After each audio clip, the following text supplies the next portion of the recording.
Good morning friends, আমি পুবালি। আশা করি আপনারা সবাই খুব ভালো আছেন, আমিও খুব ভালো আছি। হ্যাঁ, আজকে তো বুঝতেই পারছেন যে মাধবীলতা রিলেটেড ভিডিও। তো এই একটা গাছ, যে গাছটা খুব কম পরিচর্যায় বাগানকে রঙিন করে রাখার একটা উপযুক্ত গাছ বলতে পারেন। তো আমি আমার বাগানে ভেরি রিসেন্টলি এই গাছটাকে নিয়ে এসেছি, মানে রথের দিন। অ্যাকচুয়ালি কি বলুন তো, আমি চেষ্টা করি বছরের যে কোনো শুভ দিন আমার বাগানে একটা নতুন মেম্বার অ্যাড করতে। তো এটা আমার একটা অভ্যেস বলতে পারেন। তো রথের দিনকে এই গাছটাকে আমি সেই জন্যই নিয়ে এসেছি। তো তারপর থেকে এতটাই বৃষ্টি হচ্ছে যে আপনাদের সাথে আর সেই ব্যাপারটা শেয়ার করা হয়ে ওঠেনি আর কি। তো যাই হোক, আমি আশা করব আমার পরিবারের সদস্যরাও চেষ্টা করবেন যে বছরের শুভ দিনগুলোতে যেরকম আমরা নিজেরা গিফট পাই বা গিফট দিই, সাথে সাথে বাগানেও যদি এরকম একটা নতুন মেম্বার অ্যাড করা যায়, তো তাহলে বাগানটাও সুন্দর ঝলমলে হয়ে ওঠে আর মনটাও সাথে সাথে, তাই না? তো যাই হোক, এবার আসি মূল প্রসঙ্গে, যে আজকে যে গাছটা নিয়ে এসেছি সেই গাছটাই রিপোর্ট থেকে শুরু করে তার যে ছোট ছোট সামান্য পরিচর্যায় কত সুন্দর ফুল ফুটতে পারে সেই বিষয়ে আজকে আলোচনা করব। আর আমার বাগানে যে গাছটা আমি অ্যাড করেছি বললামই যে সেটা একটা হাইব্রিড কোয়ালিটির, মানে লোকাল যে মাধবীলতাগুলো হয় সেটা নয়, এর ফুলটা একটু ডিফারেন্ট হবে এবং প্রচুর পরিমাণে হবে। আর বলছে তো বুশি টাইপের হবে গাছটা। জেনারেলি তো মাধবীলতা একটু লতিয়ে ওঠে, লতানো গাছ, কিন্তু এটা তো বলছে বুশি টাইপের হবে। তো দেখা যাক, যা হবে যেরকম হবে সবটাই আপনাদের সাথে শেয়ার করব। তো চলুন দেরি না করে আজকের ভিডিওটা শুরু করা যাক। চলুন। তো এই হচ্ছে আমার সেই মাধবীলতা গাছটা, যেটা আমি রথের দিন নার্সারি থেকে নিয়ে এসেছি আর কি। তো ফুল কেমন হয় বলতে পারবো না, কারণ আমি নিজের চোখে কখনোই এই গাছের ফুল দেখিনি, মানে এটা যেহেতু হাইব্রিড। আর নার্সারিতেও যে কটা গাছ ছিল, আমার এতটাই কপাল খারাপ যে কোনো গাছেই ফুল ছিল না। তো যাই হোক, আমি যেখান থেকে নিই সেই কাকাই আমাকে দিল যে এই গাছটা খুব হেলদি, নিয়ে যাও, হবে। তো ফুল হলে অবশ্যই আমিও দেখবো, আপনাদের সাথেও শেয়ার করব। তো চলুন আজকে রিপোর্টের কাজটা শুরু করে ফেলা যাক। তো এর জন্য এই যে একটা 9 ইঞ্চির গ্রো ব্যাগ আমি নিয়ে নিয়েছি। আর অ্যাজ ইউজুয়াল কিছু জানেনই তো, আমি তলার লেয়ারে দিয়ে দিই কিচেন ওয়েস্ট, গার্ডেন ওয়েস্ট, তো এখানেও দিয়েছি। তবে একটু অসাবধানবশত সেদিনকে একটু বৃষ্টির জল পড়ে গেছিলো বলে একটু ভিজে গেছে, তাই জন্য একটু হলুদের গুঁড়ো আগে থেকে দিয়ে রেখেছি। এবার যেটা দেবো, একটু সামান্য পরিমাণ নিম খোল দিয়ে দেবো। তো চলুন সেটা দিয়ে দেওয়া যাক। এই যে একদমই সামান্য পরিমাণ। অ্যাকচুয়ালি কি বলুন তো, এখন তো বর্ষাকাল, ফাঙ্গাসও যেমন লাগে তেমনি পোকামাকড়ও কিন্তু খুব প্রচণ্ড পরিমাণে হয়। তাই একটু নিমখোল দিয়ে দিলে কি হলো বলুন তো, এটা একটু সেফ সিকিওর হয়ে গেল আর কি। তো চলুন এবার কি কি সয়েল মিডিয়া আমি বানিয়েছি এর জন্য আপনাদের সেটাই শেয়ার করি আগে। এই যে জাস্ট একটু দেখুন, ভার্মি কম্পোস্ট নিয়ে নিয়েছি, আর একটু ওই যে বাড়ি তৈরির যে লাল বালি, সেই লাল বালি, ব্যাস। আর কিচ্ছু কিন্তু আমি এতে দেব না।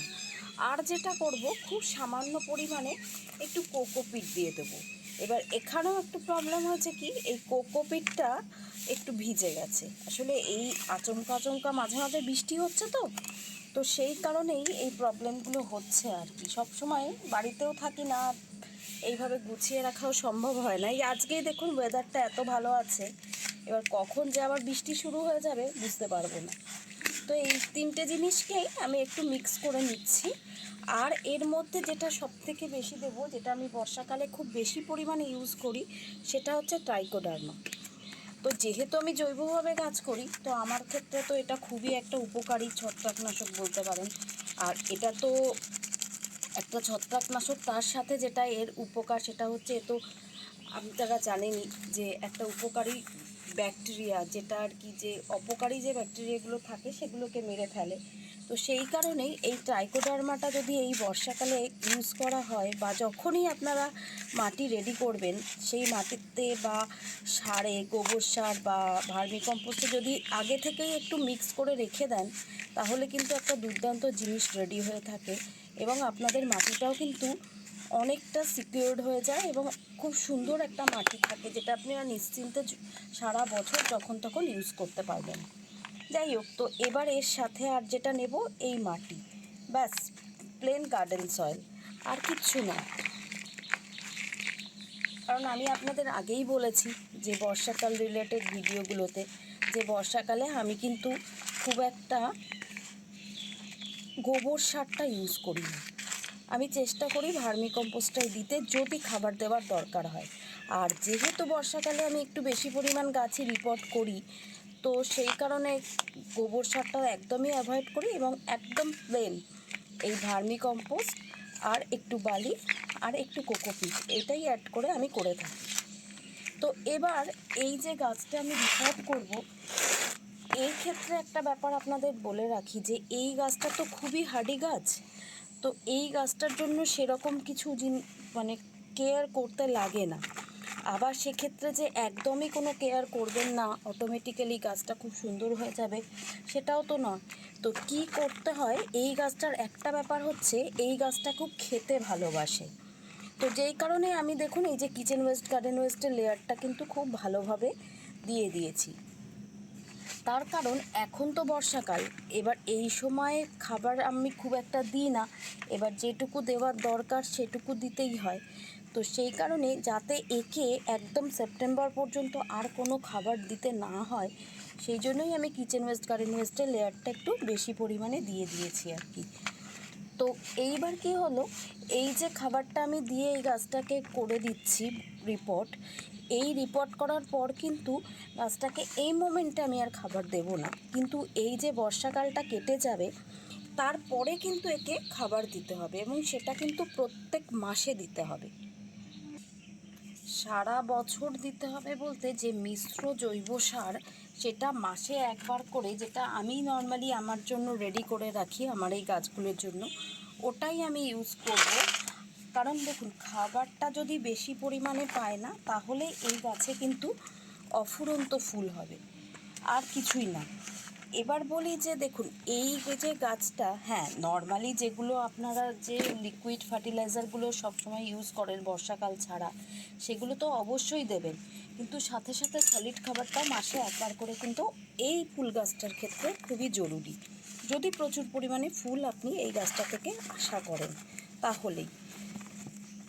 আর যেটা করতে হবে দেখুন এই গাছটার একটাই ব্যাপার, এটাকে ফুল সানলাইটে রাখতে হবে। আর এর কিন্তু জলের চাহিদাটা কম, মানে একদম জল শুকিয়ে না গেলে এই গাছটায় কিন্তু জল দেবার কোনো দরকার নেই। তো এইটা একটু দেখে দিতে হবে জলটা, কারণ নইলে বেশি জল হয়ে গেলেই শিকড় পচে যাওয়ার একটা সম্ভাবনা কিন্তু থাকে। আর যেটা ব্যাপার পোকামাকড়, দেখুন পোকামাকড়ের উপদ্রব একদমই এই গাছটায় নেই বললেই চলে, কারণ আমি যেটুকু দেখেছি একদমই হয় না। কিন্তু সেক্ষেত্রে যেরকম সব গাছেই আমরা কীটনাশক দিয়ে থাকি, একেও একদম না দেওয়া সেটা করা যাবে না। ওই 20 দিন 25 দিন অন্তর একবার করে সব গাছে যখন দিচ্ছেন তখন ওকেও একটু দিয়ে দিলেন, এরকম ব্যাপার আর কি। আর যেটা খেয়াল করবেন ফাঙ্গিসাইড, হ্যাঁ ফাঙ্গিসাইডটা আমি যেটা বলি যে 15 দিন অন্তর অন্তর সব গাছে স্প্রে করে দিলে বাগানের গাছগুলোও সুস্থ থাকবে, আপনিও নিশ্চিন্তে থাকবেন। তো সেটা অবশ্যই করে দেবেন। ব্যাস এইটুকু সামান্য পরিচর্যাই কিন্তু এই গাছটা আপনার বাগানকে আলো করে রাখবে। এটা এমনই একটা গাছ। তো যাই হোক, আপনাদের সঙ্গে কথা বলতে বলতে দেখুন আমার রিপোর্টের কাজটাও কমপ্লিট হয়ে গেল। জল খুব একটা বেশি দেব না, কারণ এখন তো একদমই ভিজে আছে সব, অল্প একটু দিয়ে দেবো। দাঁড়ান একটু জল নিয়ে আসি। যাই হোক জলটাও নিয়ে এসেছি, এবার একটু অল্প করে দিয়ে দিই। আর এখন কি করব বলুন তো, একে একদম ব্যালকনিতে নিয়ে গিয়ে রেখে দেবো।